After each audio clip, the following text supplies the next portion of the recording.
All right, and welcome to the Zone Live Week 10 edition. I just had to actually ask that because I wasn't, it's hard to believe that we're already at Week 10, but here we are. Uh, with me, as always, I'm Jack Stallard. I'm sports editor of the Longview News Journal. To my left is Hayden Henry. To my right is Brandon Ogden. And we're going to talk a little football. We were discussing a little bit before we came to the room here that, potential playoffs and all that. And guys, to be honest, it's still too early to start talking too much playoffs because there's so many scenarios. Brandon brought one up that we got a team out there, and we'll talk about them later. They could win their last two games and win the district championship. They could lose their last two games and miss the playoffs entirely. You could win a game, get into the playoffs. I mean, there's so much going on there. We're talking about Pine Tree. Pine Tree could make the playoffs this year, guys. They win their last two games, they could make the playoffs. So many scenarios. We're not going to get too heavy into those this week. We'll hit on those a little more next week when it's a little bit more clear. And even then, it's going to be, up and down. Who knows what's going to go on? So the main thing is everybody knows they have to win. Exactly. Just win, and that's all you got to worry about. Exactly, and that's really the only thing they take care of. This is not the week to be worrying about. All right, if we win by this many points and we do this and this. The main thing is go out and win a ball game this week. So got a lot of teams going to do that. We'll jump in. We're going to talk first about our etvarsity.com game of the week. This is not one I think that we would have picked as our game of the week, kind of like last week when we had Ore City Union Grove.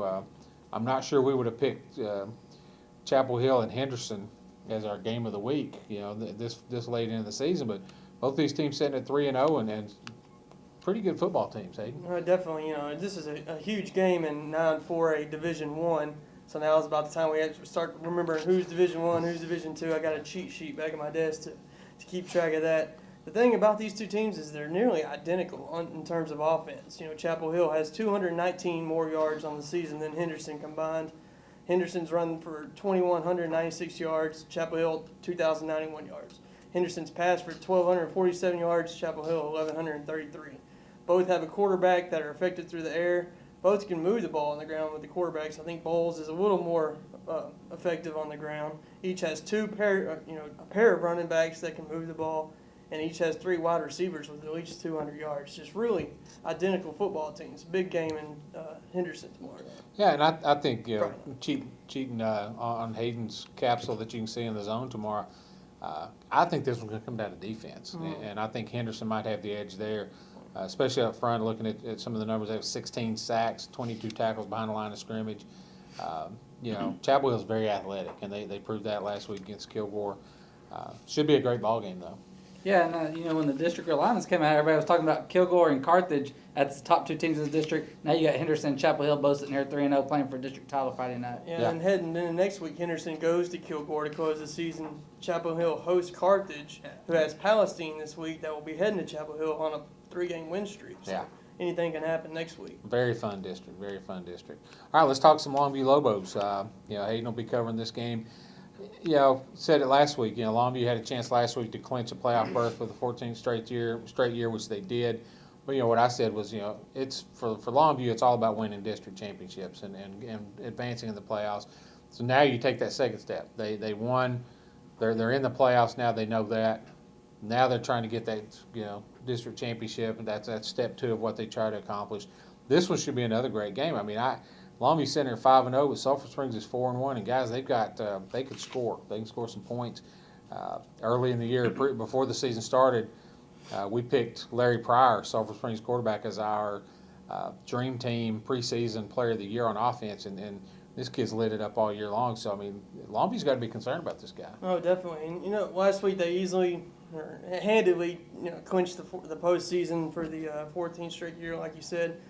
Coach King talked about now they're in playoff mode, but I really think they've been in playoff mode since they came back from Shreveport. Heading into the open week, heading into district play, they've dominated games that they were supposed to dominate. Progression, that's been the key word, getting better every day, cutting down on the mistakes, and really starting to open the playbook a little more.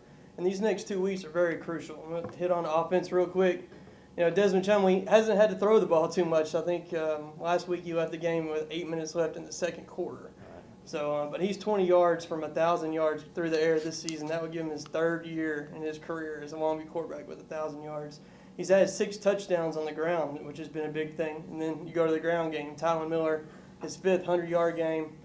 That leads way to Craven Polk and Traven Webster, two sophomores that are combined for 500 yards, getting a lot of different looks and at the future, really.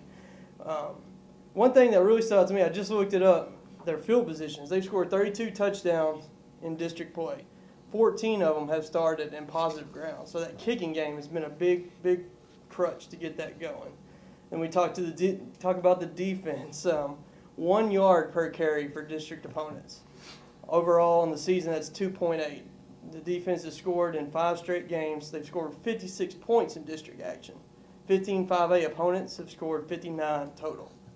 I mean, that's a crazy stat and a big part of why Longview's been able to do what they're doing and why, Desmond Chumley's sitting on the bench with 8 minutes left in the second quarter. Omar French has been a big spark for the defensive line over the past 3 games, 5 tackles for loss and a sack. I mean, they got Kebron Sheridan with the number 2s. We had a ET Varsity Player of the Week early on. We got him and Trey Lanier coming off the bench, rotating in. That's getting pressure on the running backs and the quarterbacks. Will Crutch, though, a big play has been a big part of that for the opposition. They're averaging 14.7 yards through the air. Opponents have scored 25 plays longer than 20 yards against the Lobo defense. On offense, they've had 18 yards longer than 20 yards, so that's a big key. And they're meeting what combines it all in Pryor. Just a do-it-all guy. Brandon talked about it last week. It's kind of a situation where you put your best athlete on the field at quarterback. But Pryor is a quarterback. He's going to A&M as a safety, but thrown for 1,500 yards, 8 touchdowns, has 6 interceptions, rushed for over 1,000 yards, 18 touchdowns, has a couple potent wide receivers in Dylan Carpenter. A big thing about this game is going to be tackling. They're going to get the pressure on Pryor, which is going to force, it's not if, but when he scrambles, they got to tackle him in space. It's going to be a big key. I think it's a big game for the Lobo defense. Yeah, I think the thing about Pryor is he can throw the ball, he can run the ball, but with him, it's not always. It's sometimes they have design plays for him to run. I mean, he's one of those guys that you want him to run, and he can do some damage there. So I think the Lobos, this is going to be a big test for him, and I think they need to be tested. I mean, obviously, you don't want to go lose a game, but it wouldn't hurt them to play a close game for a change. You're going to get in playoff mode. You're going to see those close games. So maybe that'll happen this week. Let's move on to a couple other games. Pine Tree and Hallsville, always entertaining. And again, we talked about Pine Tree earlier. They're 1-7 and 1-4. But this is a team that has a chance to win a couple of games and make the playoffs. Hallsville would definitely like to stop that because they're trying to make the playoffs too. Brandon, thoughts on this one? Pine Tree last week, again, they started showing strides. And they were, they played toe-to-toe with Sulphur Springs last week. Same Sulphur Springs team we just got done talking about. Pine Tree had their chances, and every time they had a chance, threw an interception. Had a fumble that led to a touchdown. Threw another interception. So just different things hurt Pine Tree last week. If they can eliminate those things, you can't do that against Hallsville because Hallsville, once they get the ball, Hallsville's going to run, and they're going to try to run some more and, keep the clock. So they're not going to give you the ball back quick. And, Hallsville last week, I talked to Coach David Plunk. He's noticed on film, Pine Tree's progression. And he said, Hallsville can't afford to start slow like it did last week against Greenville. The Bobcats got down 17-0 last week, came back and won 26-17. But I think Pine Tree's a team, if they get up 17-0 on somebody, I think they're going to finish the job. And because they're just looking for the opportunity to finally get up on somebody like that. Right, and we've talked before. I think Pine Tree, beating Mount Pleasant, I think they were expected to beat Mount Pleasant. Mount Pleasant's down this year. I've said it for a couple of years now. Pine Tree needs a signature win. They need a win that you're not expecting them to get. That they're not picked to win, and I think that would be the catalyst to really boost this team and really spark something for the future. Whether it's this week or not, I don't know. But I mean, this would be the kind of win that I think you could call a signature win for the Pirates. All right, moving on. Got a lot of great games to get to. Spring Hill at Gladewater, again on paper, mismatch. Gladewater's very good. They got a young man named Dalen Mack in there, and you got to watch for him.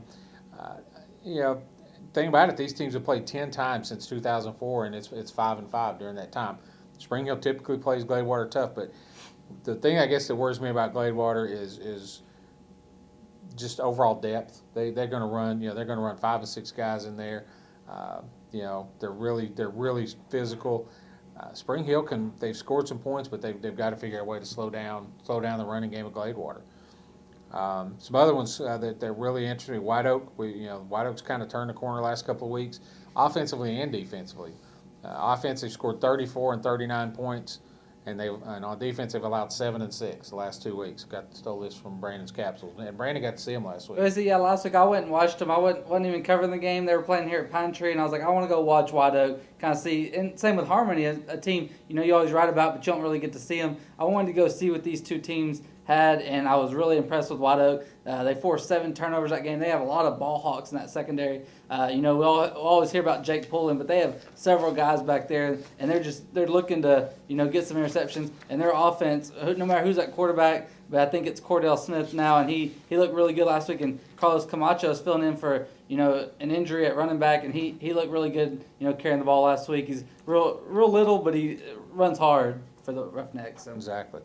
Hayden, what are we going to do about the Kilgore Bulldogs? Are they going to get them a win this week? What do you think of that? I think they'll have a win this week is what they need, heading forward to close out the season. Like we said, Henderson coming to town next week. So against Brownborough, a team that's struggling, Kilgore go out there, kind of find their bearings, and head into the last week strong. Yeah, and I like Kilgore's chances this one too. I mean, I think Kilgore showed some good signs last week. Had a kid making his debut as a starting quarterback on the varsity, William Colbert. Kid threw for 237 yards. I think they're going to have their choice this week of what they want to do against Brownsboro. Brownsboro's struggling right now. They can let Colbert get a little stronger in the passing game and throw it. I mean, Carthage threw for 306 yards against them last week. Or they can just turn it over to their bread and butter running game, let Kevin Justice and Jacorius Smith just kind of have their way. I think the Bulldogs get a big win this week. A few more games before we run out of time. Tatum and Atlanta, a couple of 2-1 teams. A lot of great athletes on that one. Expect a lot of points to be scored in that game. And let's finally talk about Gilmer a little bit. We kind of skip Gilmer every once in a while. No disrespect to the Buckeyes, but I mean, guys hadn't been tested. They go out there. The games are over by halftime. Could happen again this week, but pretty intriguing matchup with Nevada Community and an unbeaten Gilmer team. Community comes in at 2-1. Had a sensational performance by the quarterback last week. Young man just was named today the Built Ford Tough Player of the Week in his division. You're looking at his numbers last week. Their video game numbers: 30 of 39, 506 yards, 9 touchdowns. But I think the thing that stands out to me on this is they also allowed 62 points. And if Rain scored 62 on them, what do you think Gilmer might score tomorrow? First quarter. First quarter, they might score 62. I said halftime, but yeah. Well, I mean, they could. They could pretty much have their way with them, but this might be a chance for the defense to get a little test this week too. So, and some other, some of the smaller school intriguing games we have going. Mineola Sabine. Sabine's that team I mentioned earlier that if with a win, they're in the playoffs for the first time since 1985. They win their last 2 games, they're district champions. They lose their last 2, they're out of the playoffs. I mean, that's how close this district is. So, we'll see what happens with Sabine against Mineola this week. That one's at home for the Cardinals, so, like that one. Elysian Arc got a couple of 4-1 teams. That's a juicy one. That should be a great game there. And, a couple of other games. Ore City at Harleton. Interested to see how Ore City bounces back from a loss to Union Grove last week against Harleton. And I love what Jackie Lloyd's done at Harleton. I mean, this guy, he's a baseball coach. He's a very successful, one of the most successful baseball coaches we have around here. He took over as athletic director and head football coach a couple of years ago. He's got him in the playoffs, last year, I guess.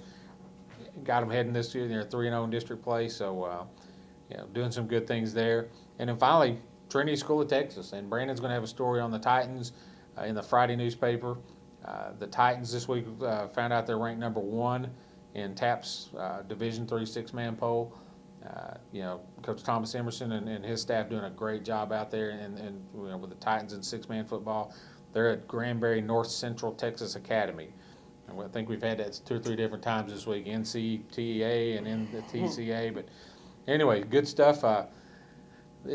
Another great week of East Texas high school football. Be sure and pick up the Longview News Journal Saturday. Check out etvarsity.com all night Friday night.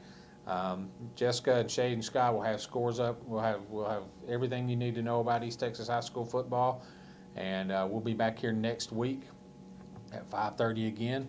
Love to have your phone calls, get some questions, text us, tweet us, and we'll do our best. By this time next week, we'll know a little bit more about what the playoffs are going to shake out. Appreciate it. Have a good weekend.